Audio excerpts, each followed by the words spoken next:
Hello, everyone. Welcome to Salinas Valley Memorial Healthcare System's Ask the Experts live cooking demonstration.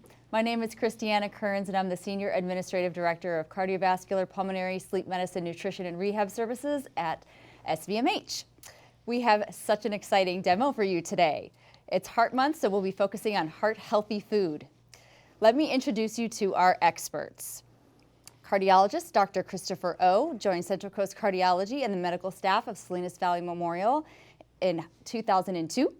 He is board certified by the American Board of International Medicine, Cardiovascular Disease, and Certification Board of Nuclear Cardiology.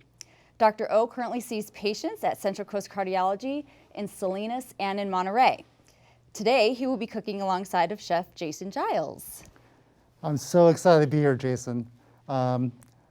We've done this before several years ago in front of a live audience. This time it's under, Facebook Live, and so it's a little different, but let's try to keep up the same energy, right? We'll have fun, absolutely. Yeah.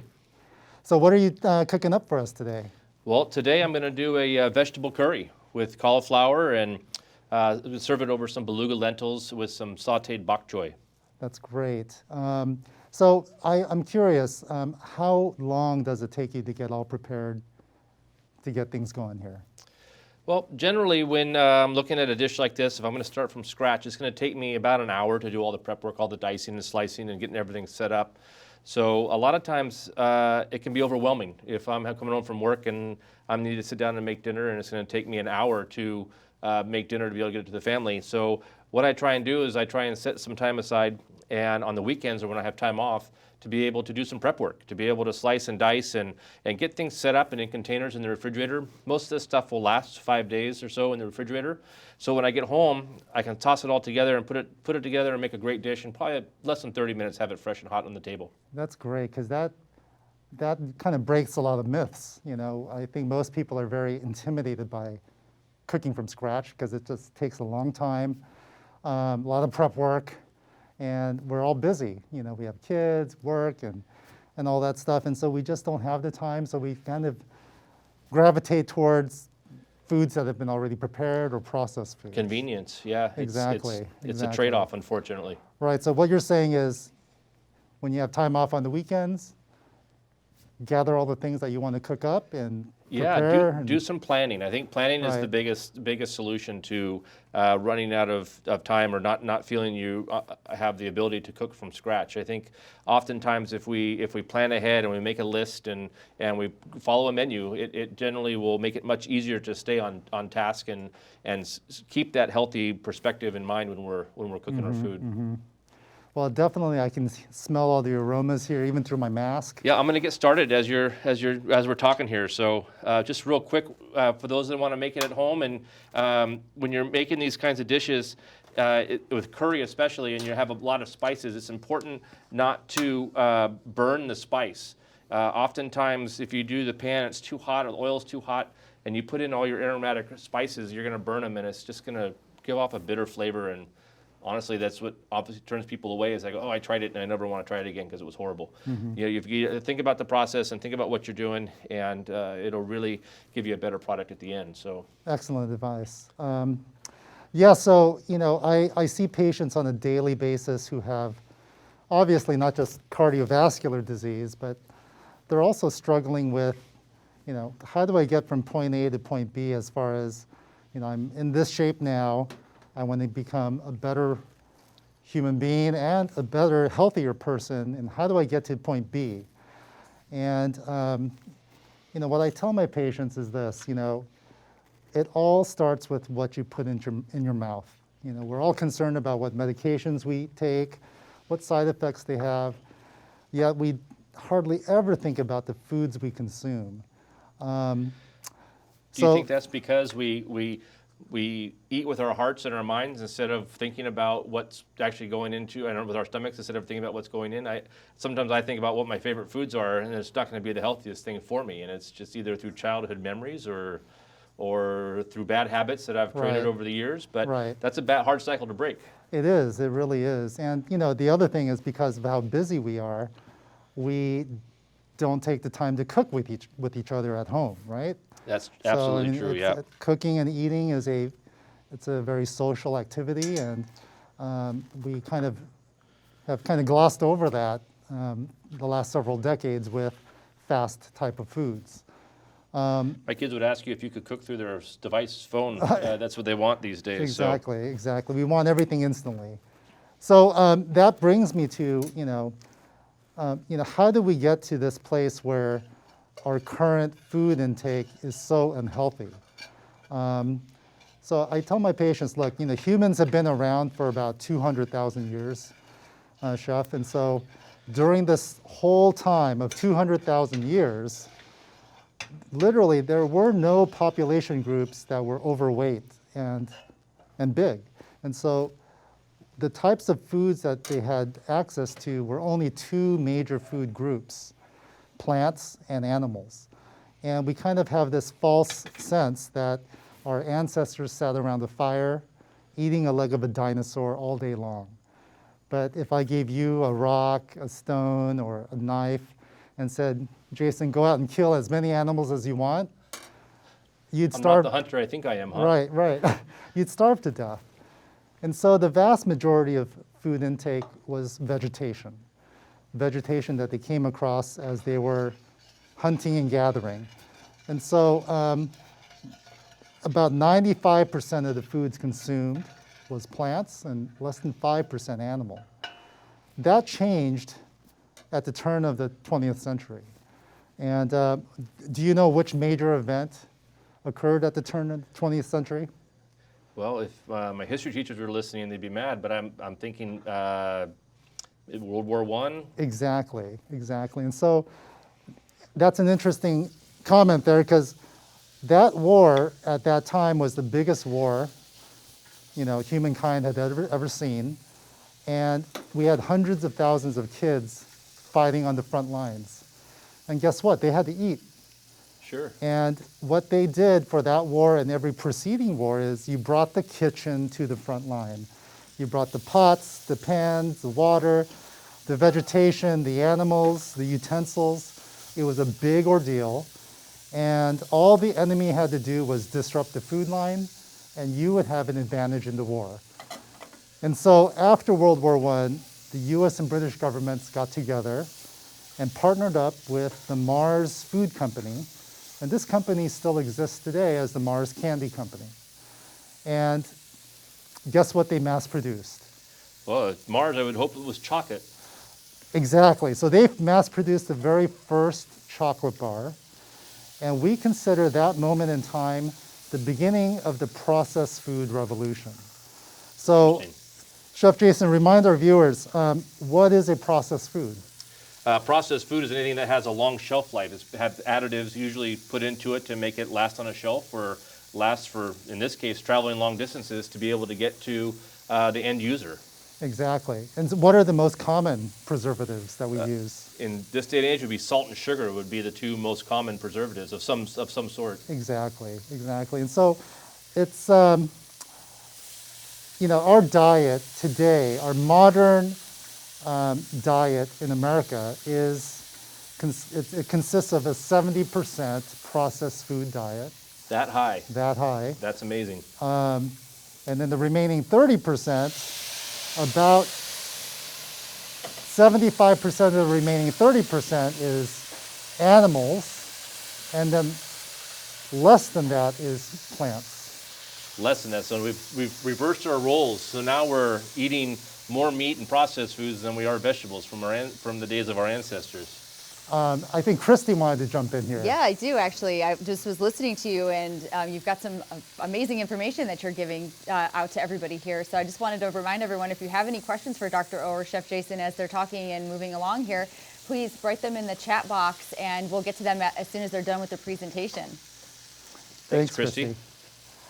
Yeah, so we've definitely gone away from this diet where it's mostly vegetation and a little bit of meat. Now it's like 70% processed foods, and the remaining 30% is the stuff we're supposed to eat, but we don't. So processed foods are foods that just have a prolonged, long shelf life, and these foods come as a bagged product, a canned product, a boxed product and a jarred product, okay? They live in your pantry. They can also live in your freezer. 95% of the foods in our pantry are all processed foods, high in sugar content, high in salt content. And so when we talk about the epidemic of obesity, we have two false notions of why we are gaining weight. The first notion is, I'm gaining weight because I don't exercise enough, right? Almost everyone I know has an exercise equipment somewhere in their garage. They've joined the gym and canceled their gym membership at one point or another.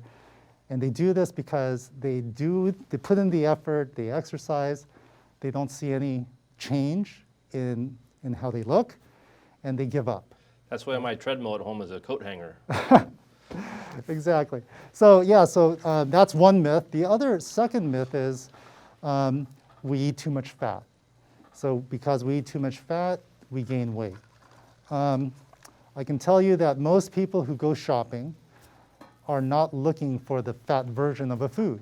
They're looking at the non-fat version of everything. Non-fat this, low-fat that, low-calorie this.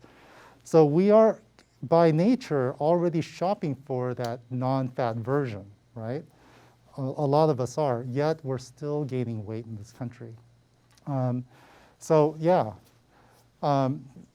Christy, I just was noticing how amazing everything is smelling over here. It's making me very hungry. So I'm just curious, Chef Jason, tell me what is going into that dish. Yeah, we're deep in our conversation. Sorry that we got away from the food here. Right. So real quick, what I did is I started off with just putting a little bit of olive oil in the pan over low heat. I added some cayenne pepper, some cumin, a little bit of curry powder, and some turmeric to give us a nice aromatic flavor. You can smell those aromas and things that are coming through here. And then I put in our vegetables, some of our vegetables that take a little bit longer to cook. So carrots, bell peppers, a little bit of potato, some carrots, and then lastly I put in the cauliflower. And then I added some vegetable stock, low sodium vegetable stock. Make sure you look for the low sodium vegetable stock, just as you well know, and Dr. O, this is the sodium level in these processed foods. Again, for something that sits on a shelf, if you get the regular one, it's almost 600 milligrams of sodium in a serving, and this one's only 100. So it's still high. If I was making it from scratch, it'd be a little bit different. But again, time versus the trade-off. We have to look at this and that versus game that we have to play. So, but I'm going to put this in here. We're going to let this cook down for a few minutes and get all the vegetables nice and tender. And then I'm going to add in the rest of the vegetables here. Yeah, so the color and the smell are just amazing. Yeah. So you mentioned salt. You know, for our patients who have hypertension, I typically recommend a low sodium diet. And by that, low sodium is typically less than 2 grams a day. That's ultra low. Regular low is maybe 4 grams a day. And you provided me I think this is, 3 grams of salt? Or yeah, 2 to 3 grams? A teaspoon, a little over a teaspoon of salt. salt. Yeah, a teaspoon. And so a teaspoon is about 2 grams. And so that's about all the salt we should be intaking if you have hypertension. It's not a lot. Again, all in one spot, it looks like a lot, but when you spread that out over a day and all the different food that you eat, that's going to dissipate quickly for trying to stay within those levels. Exactly. So if you want to help out your blood pressure with less medication, we got to look at all the sources of our salt, right? Where else do you think the salt comes from in our diets? Well, we talked about processed foods already. It's loaded in processed foods. Chef, you're making things from scratch out here. When I talk to my patients, I ask them, well, what are you making from scratch at home? And sometimes they give me the example of, spaghetti. So they go to the pantry, they whip out their can of Prego or their jar of Prego, the pasta, they put it in the pot, fill it up with water, they mix everything together, and that's their made from scratch dinner. So this jar of Prego, 3 servings, and each serving has about 500 milligrams of sodium. That's which a lot is loaded, of sodium. Wow. Okay? And it also has 10 grams of sugar per serving. Yep. Okay? Sugar and pasta sauces. People probably don't realize that it's there. It's used to make it flavorful the way we wanted it. We expect tomatoes to taste when we're eating them from scratch. If we had a regular tomato from the garden, Right. but unfortunately they have to put it in a jar and preserve it and keep that flavor where they want it. So they Exactly. add preservatives to it. Very Exactly. interesting. And kind of back to the sugar, you know, as a man, you only need 35 grams of sugar a day to survive. A woman, 25 grams. But most Americans, we consume 250 to 500 grams of sugar. Wow. And guess what? Sugar has 0 fat, right? It's a non-fat food. This excess sugar gets converted in your liver into fat. So your liver is a fat-making machine out of non-fat food. Well, that's not fair. It's really not fair, right? And it goes back to our ancestors. Those ancestors of ours. Yeah, when they were scrounging around for food, they had no way to preserve it. So whenever they came across a bounty of food, they just had to scarf it all up. Their liver converted that extra energy into fat so that they can survive going without food for days or weeks, and then find another bounty of food again. Today, we eat 3 meals a day. Our liver doesn't know any better. It's still trying to conserve energy and creates fat out of non-fat food. What are, Chef Jason, what are some naturally occurring foods that have a long shelf life? Well, I think of things like potatoes and starchier vegetables, maybe carrots and onions and corn and things like that you see Right. Either sitting in my pantry at home or open in a grocery store. Even it's one way to look at it. If it's open in a grocery store, it might have a longer shelf life. 'Cause Right, it can just exactly. sit there. So the most common things are like flour, rice, corn, potatoes. And these guys have a high glycemic index. That's why they have a long shelf life. And unfortunately, we forget that when you eat that bowl of rice or when you eat that ear of corn, that's like eating a couple lumps of sugar. And so that has to all take into effect your overall sugar intake for the day. So what you're saying is that we need to make sure we visualize what we're eating and think about what we're putting on our plates and putting in our mouths to eat, and think about what it translates to, and not just the surface value of what it Exactly, is. exactly. And so here's an example of about 30 grams of sugar. It's a lot, but sugar dissolves pretty easily, right? Sure. So 30 grams of sugar. Women's limit is 25 a day. A man's limit is 35 a day. Do you have any idea how much sugar is in this Minute Maid orange juice? Oh gosh, it's fresh. It's 100% fresh juice. So I'm not sure. Maybe 20, 25. Yeah, that's really close. So this has 36 grams of sugar. Okay, so to squeeze this much juice, you probably need about 8 oranges. You and I would never eat 8 oranges in one sitting. Sure. But we can all down this puppy in 1 second.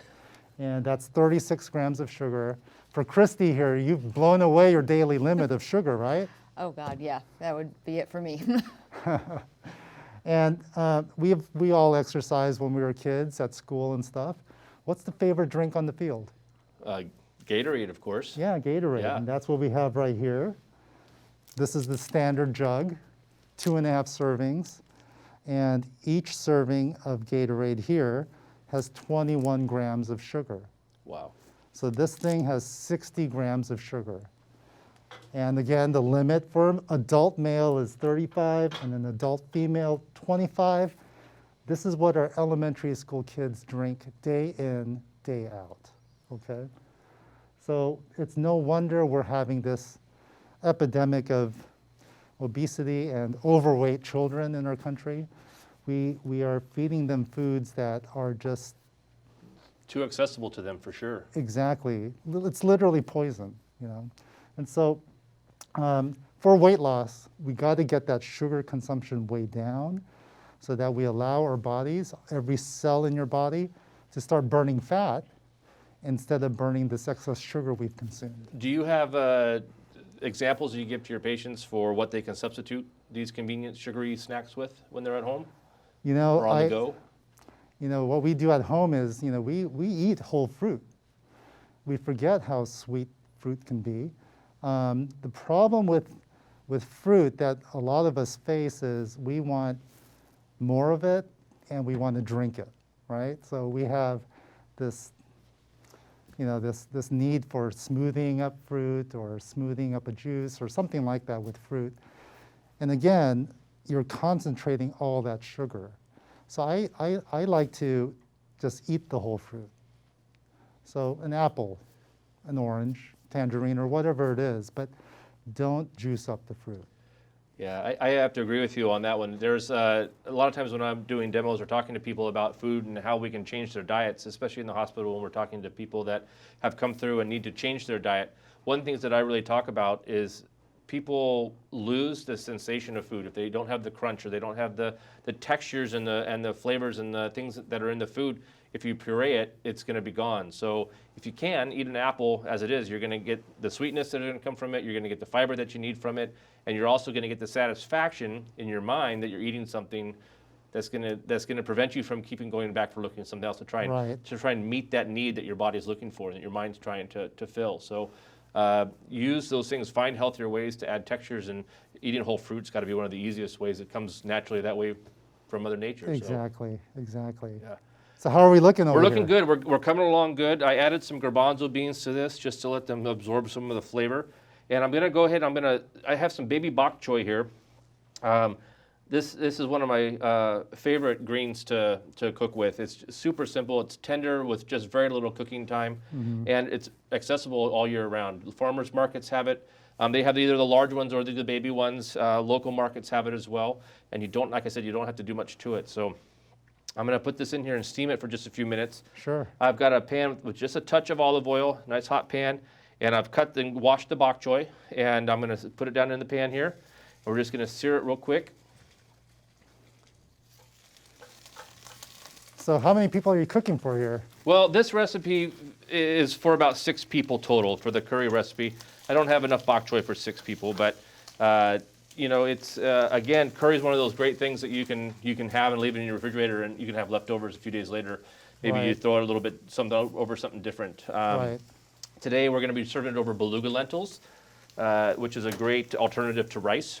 I was going to ask you about what a good alternative to rice is. There's a lot of alternatives to rice. Rice, as you mentioned, has a high glycemic rate, and so it is not the best thing for you when you're trying to watch the sugars and the intakes that you have in your body. So, I'm just going to throw the lid on this one real quick where we're going. But today I'm using lentils. There's a lot of different varieties of lentils. I generally like to use the beluga lentil. It just is, from a chef's perspective, it's attractive on the plate. It's got contrast. It's a darker in color. And it has a little bit more of a tooth to it, a little bit al dente, a little bit more bite to it when you're eating it. It doesn't just turn to mush. A lot of times, like red lentils are tasty, but they have no outer hull on them, so they just turn right to a starch right away. So these ones have the outer hulls left on them, and it just is a really nice way to add some a little bit more body, a nice source of protein for your meal as well. And it's they're very easy to use. And again, for time saver, it's about multi-purposing things. If I'm going to spend the time to cook lentils, and if I'm only going to cook the small amount that I need for this one recipe, if I doubled it or tripled it, I could then use those lentils for other things. I could make a salad out of it. I could use it for a topping in a green salad. I could use it for a side dish. I could use it for a lot of different things. Throw it in a soup, those kinds of things. So think ahead, plan. You know, planning, again, makes all the difference when you're trying to eat healthy. What do you think about quinoa? Quinoa is a really nice ingredient. It is an ingredient that is becoming more common in the American diet, which is nice to see. It's one of the ancient grains, and I think if you learn to cook it properly, and you have to wash it, you have to make sure you do the processes that it says on the packaging, you're going to get a really nice product that's very versatile. Again, you can do it in salads, you can use it as a side dish, you can use it as a crust for things if you want to grind it down a little bit and make it into a crust for something. And again, instead of using that processed refined flour, you can use quinoa for it. So Right. And a lot of my patients who still love to eat rice, you know, I tell them you got to switch it over to brown, full grain rice. So what's the best way to cook up a grainy rice?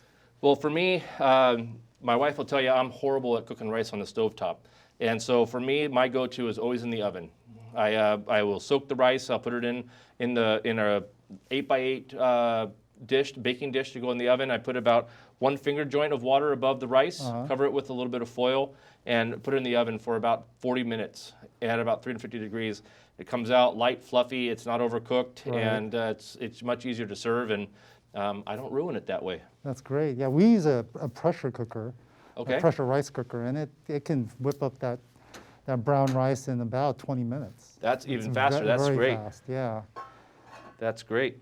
So yeah, the last things I'm going to do here with the curry is, like I said, it doesn't take very long when we're putting it together. Once you have your ingredients done, is now we're going to add a little bit of color to it. So oftentimes, like my kids, I can't get them to eat peas if they're not bright green. So if we put them in too early in a dish, they're going to turn brown and they're going to lose their color. So, in this dish especially, I like to just to make sure I throw them in at the very end. And also, again, for a little bit of pop of acidity and a little bit of flavor, I have raw tomatoes that I'm going to throw in here at the very end just to throw it all together. So we'll drop in our English peas here. I'm really sad that our audience can't really They can't get the smell this, of this, yeah. right? It's amazing. And then some fresh tomatoes. I'll get these mixed in, and then it's going to be really quick here, ready to serve. So the beluga lentils, I cooked them off earlier, so they're fully cooked and ready to go. You can just heat them up in just a little bit of water or in a saute pan, just to give take that chill off of them. But they don't need to be super hot again when you're serving. You're putting a nice hot curry over the top. Right. So take advantage of that and just use the lentils at a room temperature. That just looks amazing. It's like it's an artist's color palette for painting. So we'll get a plate here. We'll start plating this up here. So what I like to do is I like to take my beluga lentils,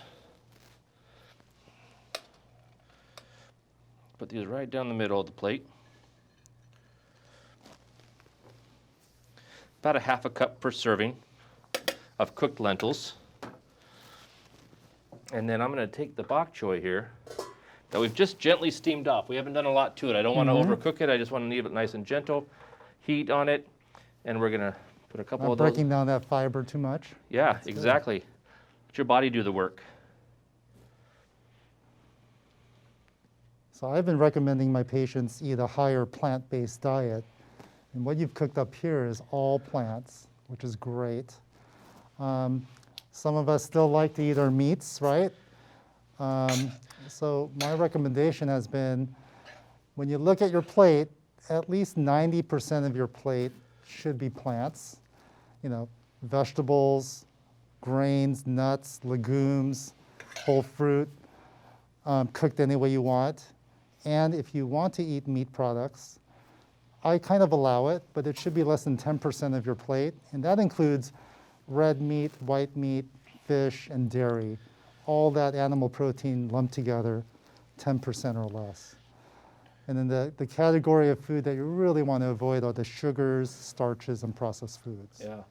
Yeah. That's a great point. And when you get in the habit of cooking dishes from scratch, it's very easy to add things to it. So if we wanted to, we could add a couple of pieces of lean chicken breast diced up into this curry, or some pieces of fish or something like that to it very easily. Right. And the recipe, you don't have to alter the recipe of the curry at all. You're just adding in a little bit of a protein to it if that's what you need in your diet. So this is how I would serve it at my house. Maybe not the parsley garnish, but in the restaurant for sure. And you have a dish that's full of flavor, and it's got great texture, and it's got a good amount of protein with the lentils in there. And I think everybody would be really satisfied with it. I definitely will be. Christy, I don't know. Will you be satisfied? Absolutely. That looks amazing, and it smells amazing. And if Zoom, Facebook can ever figure out how to get scent to people, I think we're being business, because this smells At least we got so the good. color here, right? Yes. Yeah. Yeah. So yeah, this is great. I can't wait to taste it. Yeah, good.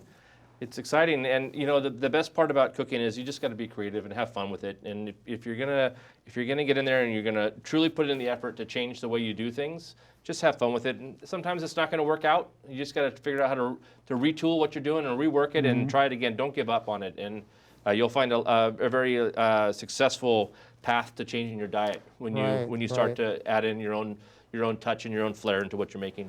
What would you say to people who say, you know, I just can't cook from scratch because it just costs more? That's why I go for the pre-made stuff or the processed foods. What do you say to that? Or how can you convince people that? Well, it depends on how well I know them, depending on how I'll say this approach to them. But I honestly say, is your health, the long run of your health bill, going to be a benefit of what you're paying? Maybe you're paying a little bit more, and really this is more in time than it is in expense. Right. So if I was to go out and buy this in a restaurant, I would pay more for this than I would if I made it for my whole family for from one dish. So Right, good point. It's about sourcing ingredients and buy seasonal. Seasonal is always going to be less expensive than things that you're buying that are out of season or having to be imported from far distances. And you can do that. You can learn how to alter your diet and change how you do things. You're gonna find that something that's in season is going to obviously taste much better than it is something that's been picked at a not so ripe state to be able to transport to get to where you are from a long distance. Or if it's just not in season, you just gotta not be discouraged by it. Just look forward to it when it is in season. Right. And I guess when you're shopping, you're just not shopping for that one meal.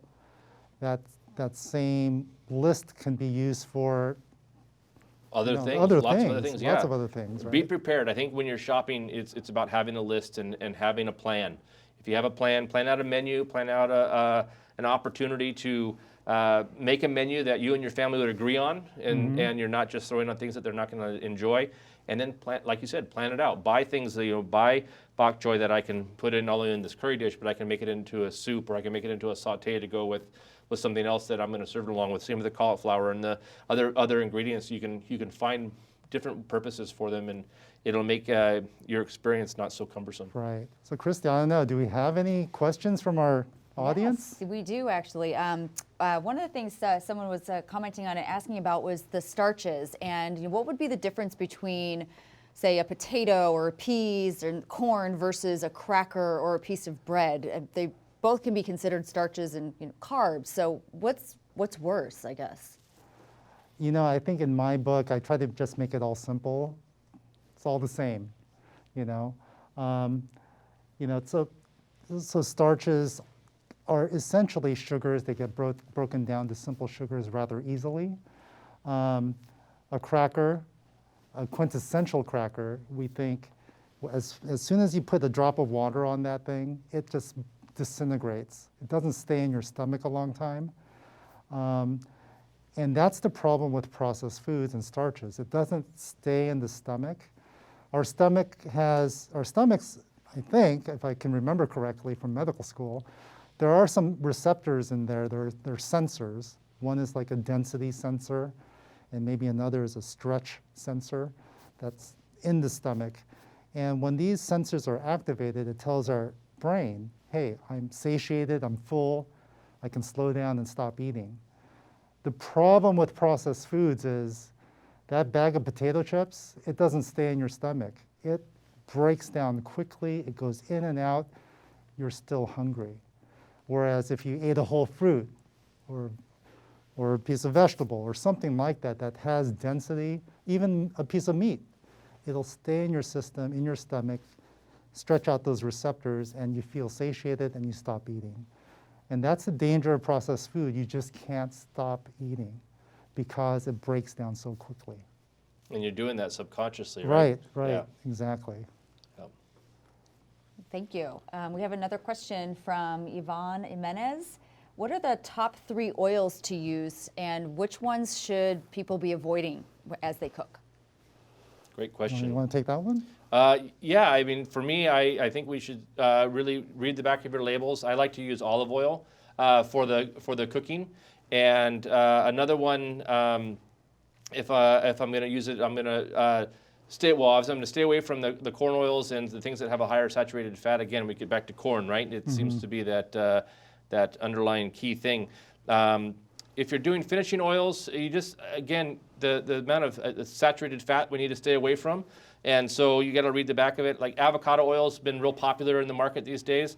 And again, it's application. It's how you use it. It's about small amounts, and it's a way to add a little bit of flavor and the oil that you need if you're making a dressing or something like that. But again, you're using very small amounts. So my go-to preferred for cooking is going to be olive oil or maybe a little bit of grapeseed oil. Mm-hmm. Yeah, I mean, that's exactly what I tell my patients. I think what you want to avoid are those saturated fatty oils. Unfortunately, sometimes they sound healthy, like coconut oil or Right.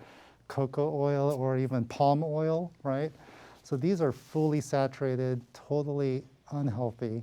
You want the mono-saturated or polyunsaturated fats.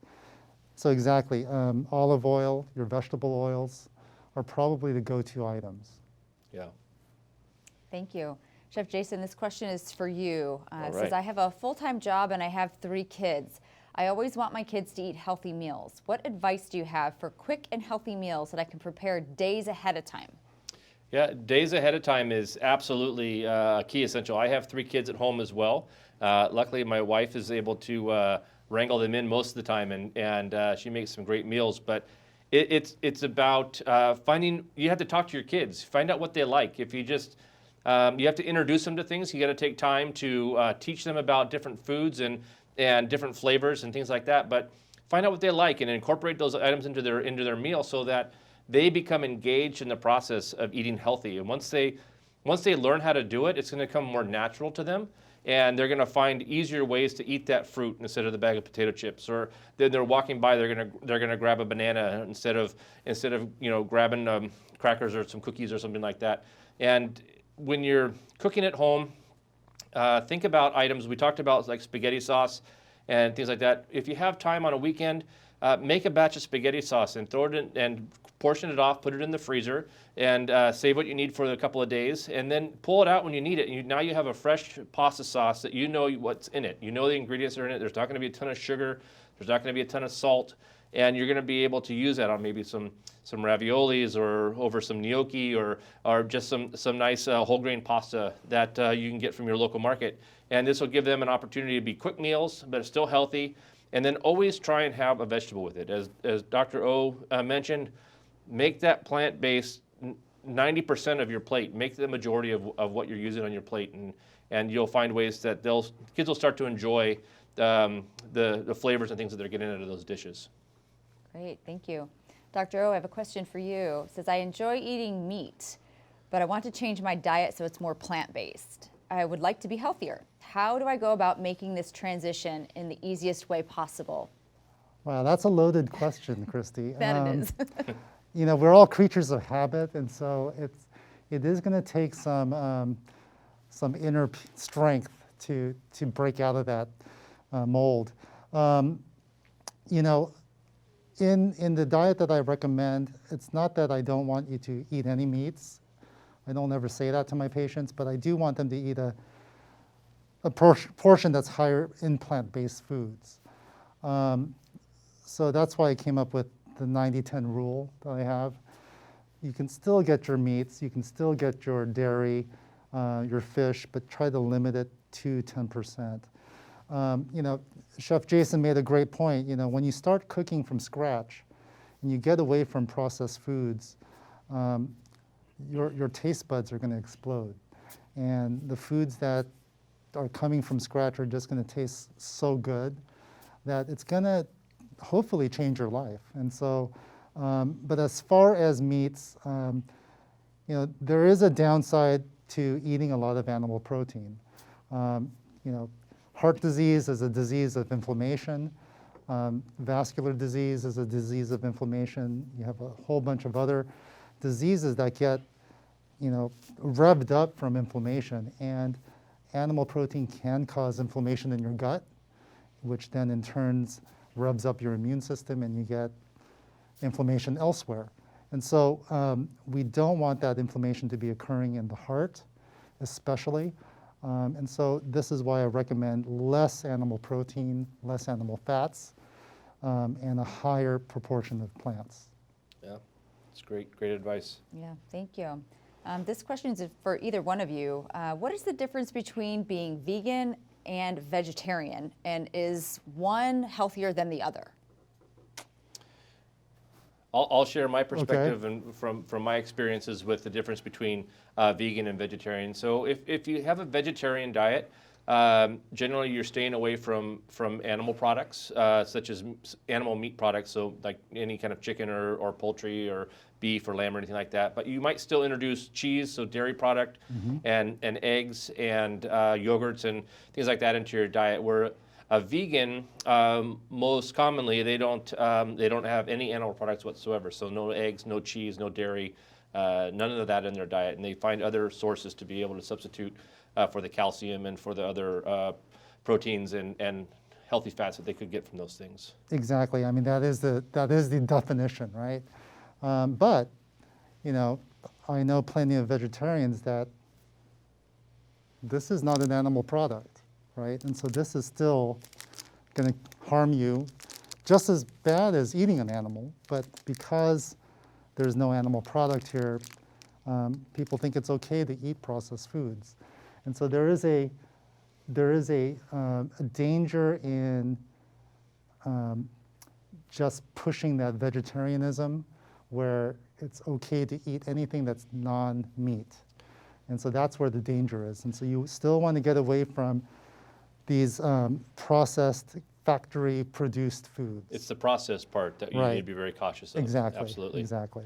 And convenience. It's I have friends that have gone to a vegan diet or to a vegetarian diet. It does take more work. It takes effort to be able to not only prepare the food, but to understand what you're eating and to make sure that you are providing your body with all the nutrients that it needs. Oftentimes people will not, they don't have the time to prepare a vegetarian dish that has, you know, the lentils or beans or legumes or anything like that that might give them the plant-based proteins that will help their body stay healthy. And so they substitute it with alternative products like Gatorades or convenience items that are easier to handle or that are like soy products that have been over-processed. And you're not really, unfortunately, you're doing anything better for your body. It's your body's just having to change directions and be able to figure out a new way to fight off whatever things might be causing it to struggle through its day. Right. And what's your take on, you know, sometimes my patients say, you know, Dr. O, I heard that I can only get my protein from meat sources or my essential amino acids from meat sources.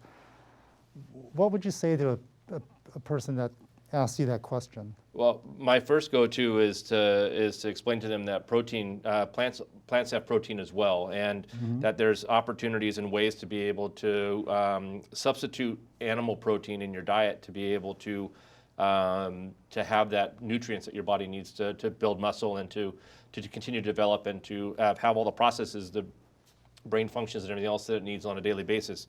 You know, when I cook the lentils, there's not a drop of fat in those lentils at all, and for a half a cup of lentils, I'm getting the same as I would for a 4-ounce piece of chicken breast. So that's a great substitute right there, and there's no fat and there's no no other challenges with that, and plus you're getting more fiber there's no fiber in chicken.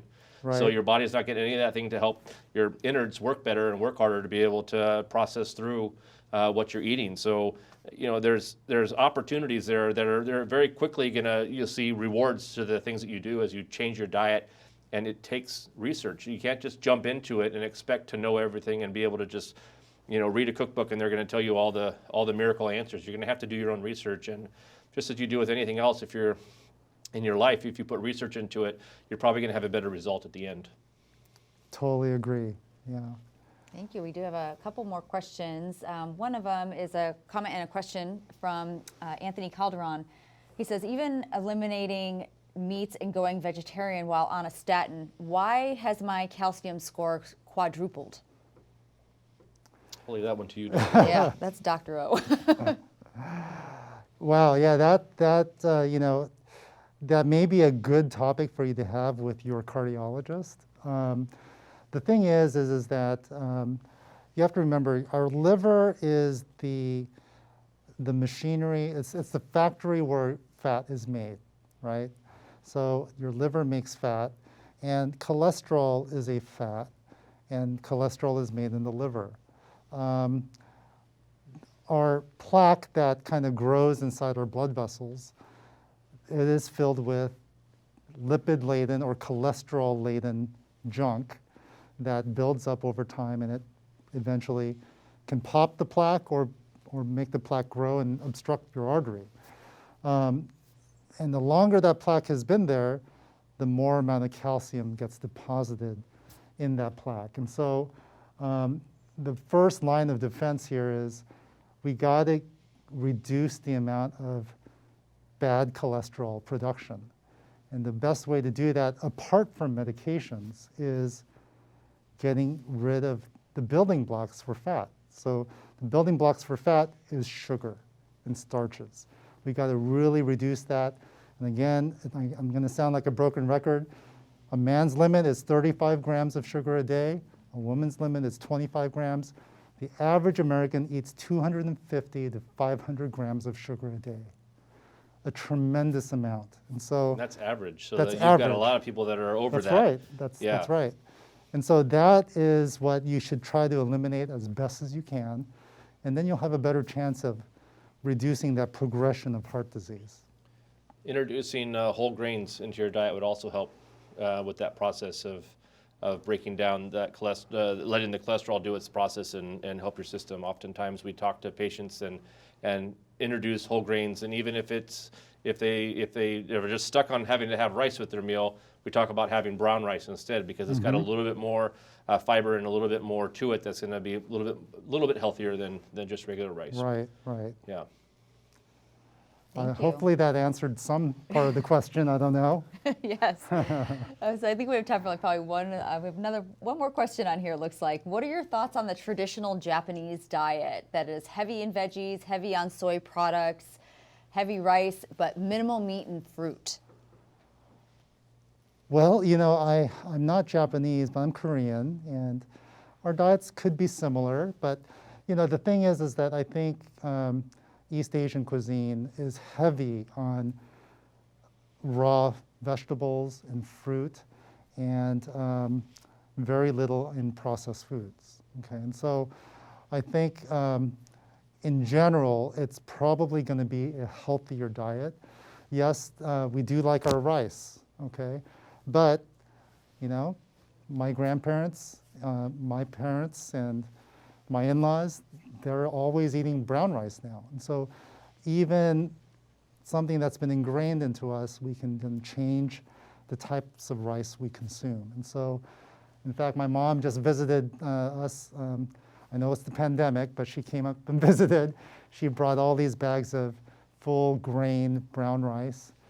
Tastes wonderful, you know, and so I do think that, again, certain cultures consume a lot of fruits and vegetables in their diet, and it's preferred over meats, and they tend to be healthier diets for sure.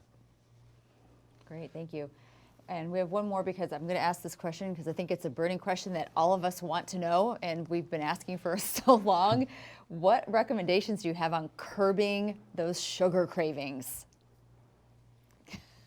Oh. It's a tough one. It is a tough one. It is. For me, I again, it's cravings comes back to a state of mind. A craving is not usually something that your body needs; it's something that it wants. And so, if we can curb those sugar things by eating a piece of fruit, whether you get an apple, Honeycrisp apple right now, they're super sweet and they've got just great flavor, and you're going to spend some time eating it. If I did that versus eating a handful of M&Ms, which I'm going to pop in my mouth all at once, I'm going to spend 10 minutes eating an apple versus 5 handfuls later when I'm done eating the M&Ms. I'm going to be like, oh my gosh, I just consumed way too much for what I wanted to get that cessation that I wanted. I think to add to that, I think if you look at sugar consumption as an addiction, right? And we have people addicted to alcohol and drugs. Well, sugar is just as addictive. Actually, there are some studies that show that sugar could be about 100 times more addictive than cocaine is. And so it activates our dopamine centers, and we want to continue to crave sugar.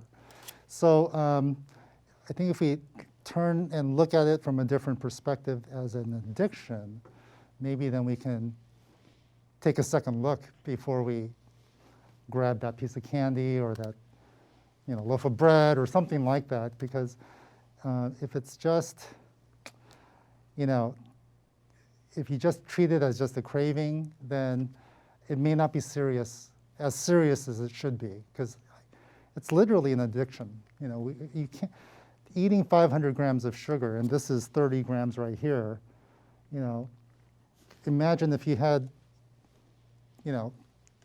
20 of these and you're just consuming that all day, just raw sugar. We wouldn't be doing that. Right. But it's all hidden in all these foods, and it gets dissolved away, and we really don't think twice about it. Yeah, sometimes we don't see what we're putting in our mouth as being those raw ingredients or those raw grains of salt or of sugar, and we have to consider that. So if you truly want to get sugar out of your diet, you have to actually think about what you're putting in your mouth and what you're eating, and once you, like you said, start to think about it, you'll probably be less likely to stay on that path of a bad habit. Right. And one other thing that a lot of my patients ask me is, living here in Monterey County, we have a thriving wine industry here. So they ask, what about wine, and how does that play into how I eat? So wine, we have your basic reds and your whites, right? And a standard serving in a wine glass is what, 5 ounces? So you have 5 servings in a 750 milliliter bottle. So each 5-ounce serving of red wine probably has close to 1 gram of sugar, okay? And white wine, probably about 1.5 grams. So that's a lot less than this, okay? There's still sugar in it, but I drink my wine, but I'm not eating sugars elsewhere. And so you just want to make sure that you're drinking in moderation, probably no more than 1 or 2 glasses, maybe just 1 glass a day. But that's about how much sugar is in a standard serving of wine. Thank you. Thank you both so much for all of the amazing advice and for this awesome recipe that I'm definitely going to personally try and attempt to make at home. And for our viewers, if you would like to download Chef Jason's recipe, you can find it on our website, svmh.com/heartmonth. And we hope that you will incorporate some of these great new healthy ideas into your diets and make it your own and into your own cooking rotation as well. This video will remain on our Facebook page, and you can please like it, share it, watch it as many times as you'd like. Thank you guys so much for joining us today. And thank you so much, Dr. O, Chef Jason. That does it for us. Take care and have a great rest of your evening. Thanks, Christy. Thank you, Christy. Thanks.